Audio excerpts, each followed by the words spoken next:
அனைவருக்கும் வணக்கம். ஸோ நம்ம நண்பர் ஒருத்தர் வந்து எப்பயுமே சிரிச்ச முகமாக இருப்பார். அவர்கிட்ட எப்படி சார் இவ்வளோ சந்தோஷமாக இருக்கீங்க அப்படின்னு சொல்லிட்டு நான் ஒரு தடவை கேட்டேன்.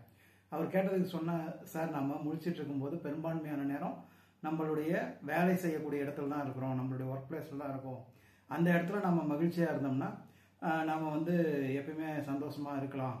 ஏன்னா நம்ம ஒரு நாளினுடைய பெரும்பான்மையான நேரம் வந்து நம்ம வேலை செய்யக்கூடிய இடத்துல தான் இருக்கோம் அப்படின்னு சொல்லிட்டு சொன்னார்.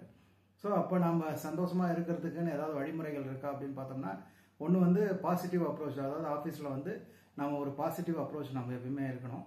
ஆஹா, இன்னைக்கு நான் வந்து ஒரு நேர்மறை அணுகுமுறையோட அலுவலகத்துக்கு போகிறேன் அப்படிங்கிற ஒரு எண்ணம் இருக்கணும். ரெண்டாவது என்ன அப்படின்னா, நம்மளுடைய டாஸ்க்கை வந்து சின்ன சின்ன பகுதிகளாக பிரித்து அந்த சின்ன சின்ன பகுதிகளை ஒரு வெற்றியாக கன்சிடர் பண்ணணும். ஸோ அப்படி பண்ணும் பொழுது நமக்கு அந்த ஒர்க் வந்து இன்னும் கொஞ்சம் உற்சாகமாக இருக்கும் அப்படிங்கிறது ரெண்டாவது விஷயம். மூணாவது, நம்மளுடைய பணியிட நண்பர்கள் அனைவரத்தில் ஒரு சின்ன சின்ன விஷயம், காமெடி, சின்ன சின்ன மனதை உறுத்தாத அழகான ஒரு நகைச்சுவை உணர்வு அந்த இடத்துல இருக்கிற மாதிரி நம்ம பார்த்துக்கிட்டோம்னா அந்த இடம் வந்து ரொம்ப சந்தோஷமாக இருக்கும் அப்படின்னு சொல்லி நினைக்கிறேன். நன்றி.